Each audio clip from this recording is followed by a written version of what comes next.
The main opposition party in Nigeria, the People's Democratic Party, on Saturday, 28 May 2023, held its presidential primaries. 14 aspirants participated in the primaries, and at the venue of the primaries, the Sokoto State Governor Aminu Tambuwal stepped down for the former Vice President ATIKU Abubakar, who later emerged as candidate of the party.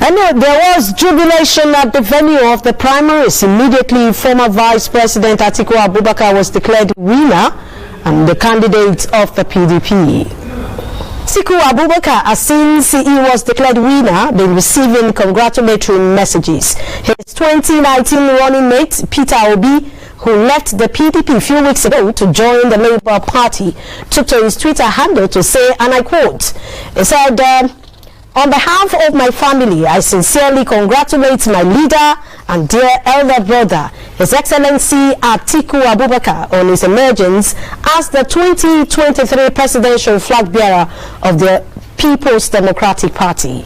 I pray that the Almighty God, who sees your goodness, will continue to bless you now and always."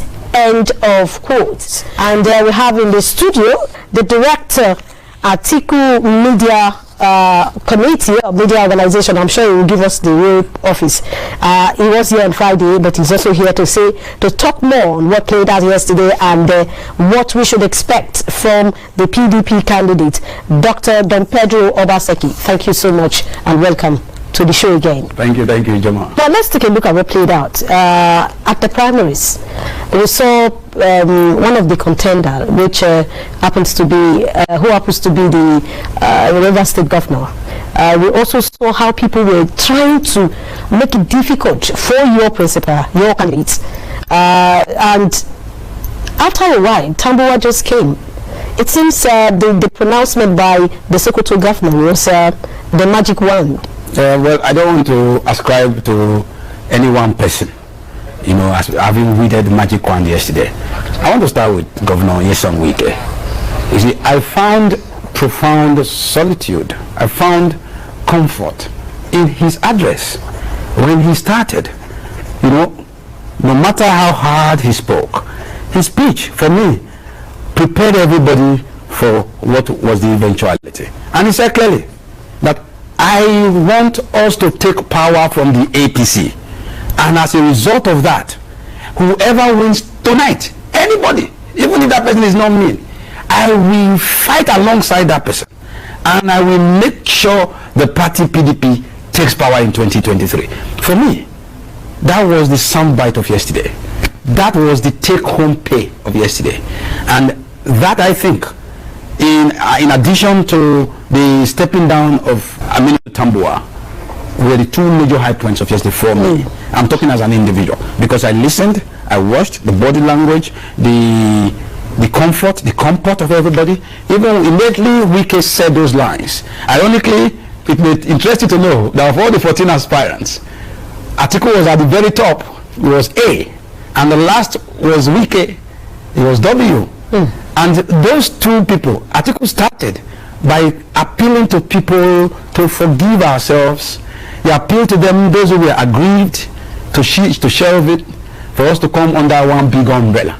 And then at the end, Wike comes and says, this umbrella, whoever is given the umbrella to carry, I will be the ombudsman charging forward down the line. So for me, yesterday was PDP's, how will I put it? Best hunting? Yeah, it was a magnus opus.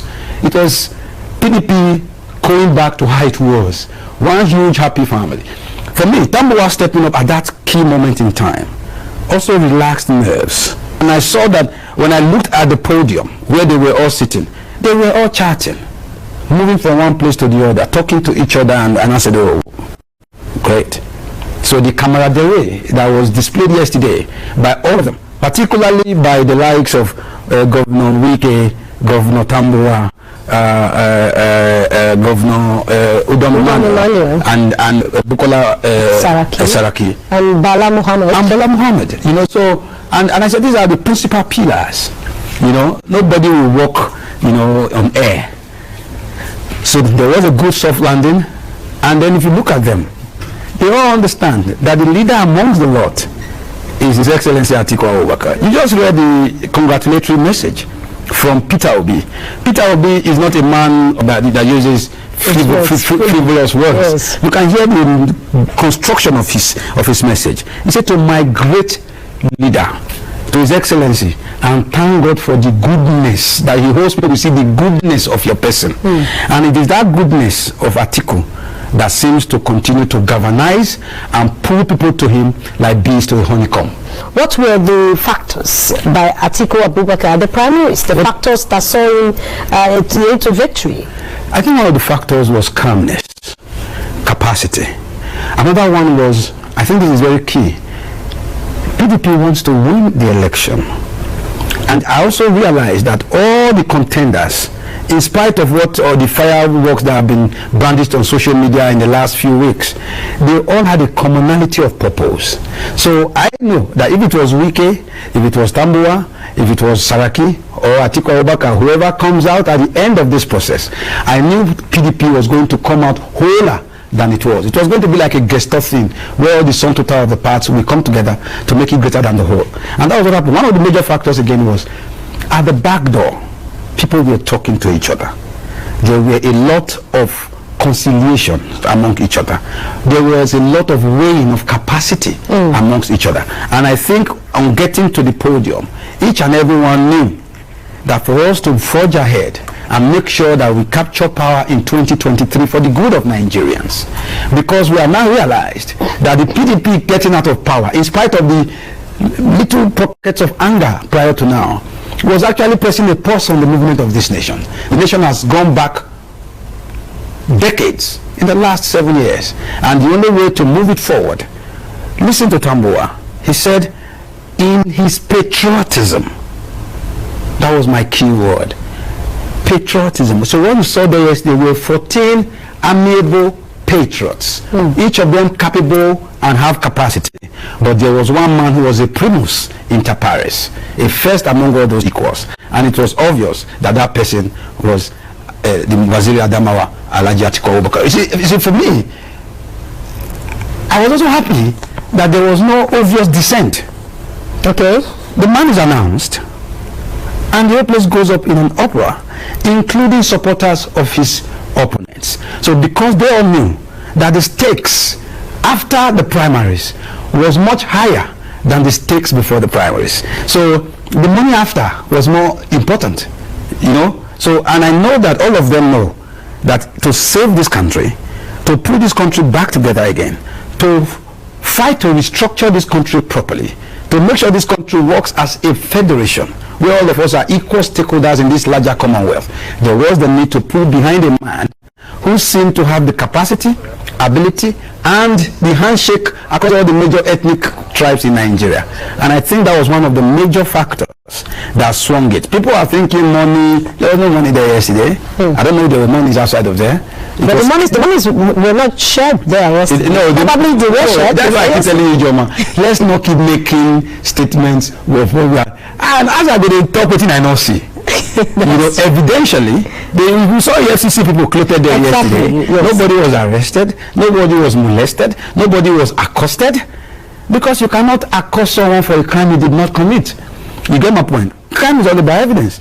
So, and everybody left. Saraki people were shaking hands with Wike people were backslapping hands with ATIKU people, and everybody left. They came in as ATIKU, Wike, Saraki, but they all left as PDP. And that commonality of purpose, that shine that was revealing in everybody's eyes, that hugging, those things were the things I took home yesterday. Okay. So, oh, brothers may disagree, brothers, it's a contest, but at the end, it's just like doing an Olympics. Everybody is 100 meters, but at the end, Usain Bolt wins, and the other guys are slapping hands and saying, oh, well done, mate. Okay. 13 ballot boxes those 13 ballot boxes represent each state, because that's what is done in elections. And in the process where the person announcing the result was announcing it, I noticed something. Even in his opponent states, he won some votes. Even in Rivers, he won some votes. Yes, I noticed. Actually, I noticed there were about 7. Okay, 7 boxes. Yes, seven of the votes that he won from Rivers State. Yes. So that's to say that the fact that the delegates are delegates from the governor's side of each state, but there were delegates that said, this is the person I want to vote for, except for either 1 or 2 states where they head on to their master and the queue behind the master. So what does that tell of what happened at the venue last night? I think yesterday showed that PDP was majorly very cosmopolitan. And this may be a major difference when you see the I don't want to make judgment yet, but you may not find such cosmopolitan nature. They are always, everybody comes out, we are all fighting for a position, everybody wants to be chairman, somebody is forced to them, no election is ever held. It happened with Oshomole, it happened with Adamu, it happened with the former president, the presidential. So, and yesterday I think the process just proved that PDP was a democratic party, as enshrined in its name, the People's Democratic Party. So if in a state where the governor holds sway and is a major contender, some elements still voted for some other candidate, it also shows the latitude of that state and the latitude of the larger PDP family. That, oh, I may be with you in here, you might have transported me down here, you must have picked me from there, but I've looked at the matrix and I think in the current thing, I will go ATIKU. And I think that is what happened. There were also some people whom we might have thought would go ATIKU, and they went some other way. Yes. So that was a little disturbed by the southeast, a little, 4 contenders and 100 block votes, and a total 15 were voted for. So that shows that the cosmopolitan nature of the PDP makes it higher than its regionality, makes it higher than zonality, makes it more stronger than ethnic considerations and pecuniary religious considerations. So ATIKU had 371 votes yesterday. Yeah, Wiki had 237 votes yesterday. And it shows that there was a cosmopolitan spread by all. Saraki got 70 votes. Yes. So he sure didn't get only the Kwara votes, because Kwara was not. I think Kwara is less than 20 votes. Are you getting my point? But even Emmanuel got more than. Emmanuel has 31 votes from his state, but he got 38 votes. Yes. So it shows that there were 7 people who are not necessarily from Akwa Ibom that believe that His Excellency Gabriel Udom Emmanuel could be president. Yes. So there was something presidential in all of them. But at the end of the day, maybe everybody said, oh, of all the presidential materials, this is the one that best suits the pulse of the nation now. The person who makes the insecurity of the nation now. The person who might drive the economics of the nation now. The educational, the positive educational sector now. And I think as a result, they chose ATIKU Abubakar. I think yesterday was a cosmopolitan contest. Okay, let's look at, before you go, let's look at running mates. The calculation, if you go to the social media now, has been people saying, oh, it will be so interesting if you have an ATIKU, a Wiki, even though you look at their differences. Oh, it will be interesting if we have an ATIKU, maybe bring back Peter Obi if it's still possible. And it's been this way and that way. Running mates, how do you think it will go? I'm not a fortune teller. I look at things from an empirical viewpoint.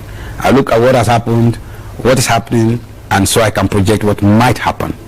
But one thing that crosses my mind is this. Number one, the PDP's process is a negotiation, consultation process. Number two, the presidential flag bearer, my principal, Alhaji ATIKU Abubakar, happens to be someone who has a mind like that, like a tabula rasa, and is a very meticulous person.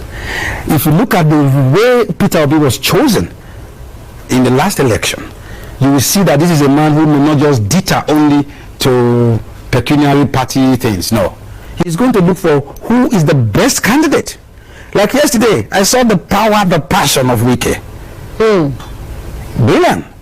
But at the same time, the man, the presidential candidate of the PDP, has his own matrix. And his choices thus far, so far, over the last 20 years of my own interaction in the public or in the private space, makes me know that whoever is chosen would be who will best fit the job. Let me give you why I say this. Everybody was clamoring for other people. He just went straight for Peter Obi. Now Nigerians now know Peter Obi because during the campaign for ATIKU Abubakar, they got to interact with him on one-on-one. And they now saw, oh, if Mr. Peter Obi was not brought to the fore, we would have known that there was somebody of this kind of service. He has the capacity. He has this kind of capacity. So only Peter Obi is not the only person with such capacities. There are a plethora of them who might not be opportuned. You know, life is about talent and opportunity. When you have all the talent and nobody supports it and bring it out, and that is the opportunity, you might just be there. If Alhaji ATIKU Abubakar could see the talent and gave Peter Obi once upon a time that opportunity, which Peter Obi acknowledged now in his tweet, he just still have that verve to pick another person, if it is not Peter Obi who is no longer in the party, that will still match and be able to bring together and bring and add adequate value to this presidential ticket. I think ATIKU has thought it out end to end. When I look at his manifesto, I tell myself, I think Nigeria has just got it right. All right. We are hoping that whatever decision that ATIKU will take at this moment will come from what happened on Saturday. And if you take a look at that, this is the question I want you to answer before I say that will be it. If you take a look at what happened and the calculation that you just gave us now, the picture you painted initially, and those 13 of them that we talk about, is it possible that one person may be picked from the 13 or outside the 13? The permutations are much wider than that. Okay. But the only thing I can put my finger on, maybe put my rope on the nose for, is that whoever ATIKU picks will be the best that best suits the ticket and will be the best that will deliver for Nigerians. Nigerians didn't realize that in 2019. Now they are saying, oh, whoa, if we had known. We won't do an had I know again. I can put my life on the line that whoever Waziri Adamawa ATIKU Abubakar picks, he knows all of us. He knows Yorubas, he knows he knows all of us. He's been with all of us. Yes. And I know whoever he picks, from the south, from the southeast, or wherever he picks that candidate from, it will be a candidate that will add value not only to his ticket, but improve the entire welfare of Nigerians and the survival of this country as one corporate entity. Talking about improving the entire welfare, going forward, he has a contender, not just one. This time around, there's a mega party trying to form another force. There's also the APC. Very well, the APC was watching out for the PDP primaries to know what we do on the 6th and 7th. So what do you think? Your group, because now it's not just all about ATIKU Abubakar. It's about the party. It's not about the campaign council, which you are the director of media. So what do you think will happen towards 2023? Because you are battling against an incumbent government. Yes, an incumbent government with a litany of failures that you don't need to even... It should be the easiest communication stuff is to just remind the Nigerians about the night before. So I don't have a problem with APC. The APC, so long as we stick together as a party, which is actually in terms of structure, in terms of grassroots up to top, no party has it like the PDP. But for the APC, I'm not losing sleep. They can shift the election, their primaries as many times as possible. They can be speak. It shows that they don't have the verve. They are not prepared for this election. Just like they were prepared to win, but they weren't prepared to govern. And I think in going forward, I don't want to talk about the third force. We are all Nigerians. The PDP will do absolutely its best to market the best of its past and market the future to Nigerians, to realize that the future of this country hinges on giving the PDP the capacity and the power to go back to Aso Rock to fix this country, because this country was taken from where it was before to become the first economy in Black Africa via the PDP. This same country paid all its debts once upon a time with the vice president then under the PDP, ATIKU Abubakar. This country will remind the nation the good things that the PDP had done, and remind the nation that if you look at all the candidates so far, we are already want to be president, but it's only ATIKU that has an end-to-end blueprint to salvage this country, and that is just the truth. I'm not going to lose sleep, but that does not mean it's going to be easy. This is not a sprint. February 20 is going to start in February. Yes, with the presidential. In February. February 20. By March, first week of March, the elections are over. Yes. And by that day, we know that this is not a sprint, it's a marathon, and we are prepared, peer by peer, toe to toe, fist off for fist off, land for land. We will take our message from every door. We will knock on every door on every floor and walk to talk to every face in every place. I can assure you that Nigerians will have a new lease of life, a new vista, and that will return back to the Nigerianness, that absolute pride that we once had in our green, white, green, will be restored, and we will clean all the blood stains that have dotted our national flag thus far. Thank you so much. We'll be speaking with the Director of Media, ATIKU Campaign Council, Dr. Obaseki. Thank you so much and welcome. Thank you.